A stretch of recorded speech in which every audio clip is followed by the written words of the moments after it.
Pinapatunayan lang ni Jimmy Butler na still nasa prime pa rin siya. Literal na sinampal ni Gary Trent Jr. si Jimmy Butler na hype si Stephen Curry sa muling pagbabalik ni Brandon Podziemski.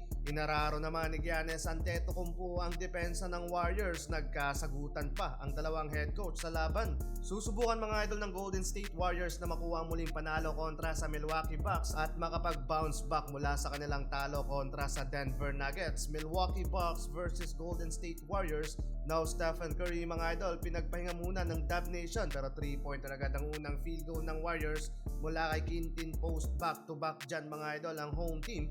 At nagmula ang isang tres kay Jimmy Bucket. 6-0 run ng Warriors. 3-pointer din mula kay Kyle Kuzma ang sinagot ng Milwaukee Bucks. Pero agad namang napa-timeout ang visiting team sa mainit na run ng Warriors. Hot start from the threes. 3 of 5 beyond the arc. Under 8 minutes ng quarter, nagkasagutan dito ng tres. Etong sina Dame Lillard para sa kanilang second field goal. Habang tres din ang naisagot dyan ni Brandon Podziemski. Nagtuloy-tuloy pa ang pag-atake ng Warriors mula sa mainit nilang outside shooting. Kaya lumobo sa double digit ang kanilang kalamangan sa laban. Parang hindi kinalawang ang shooting guard mula sa kanyang pagkawala sa 4 na laro para sa Warriors. Halfway ng quarter, biglang nabuhayan itong Bucks mula sa tres ni Taurean Prince at one-handed dunk ni Lopez. Kaya nakadikit sila sa scoring. Yun nga lang, maagang technical foul si Prince.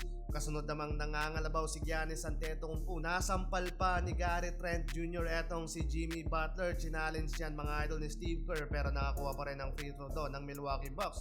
At nagkasagutan pa ang dalawang head coach. Lamang ng 14 points ang Warriors sa first half. Nagtala sa first half etong si Jimmy Butler ng 8 points, 4 rebound and 5 assists. Leading scorer so far para sa Warriors sina Podziemski at Quintin Post na parehong may 11 points. Habang sa kabila naman sina Kyle Kuzma at Giannis Antetokounmpo nakapagtala ng combined 21 points. Second half tayo mga idol. Ito slow start sa third quarter ang parehong koponan habang nakapag-commit na ng 3 personal foul ang key player ng Warriors na si Quintin Post. Nagkasunod-sunod pa yung error na kanyang na-commit kaya nakapag-run ang Milwaukee Bucks. 23-5 runs sa nakalipas na 5 minutes ng third quarter with a back-to-back 3-pointer and just like that nakalamang na ang Milwaukee Bucks mula sa crucial 3 si Damian Lillard.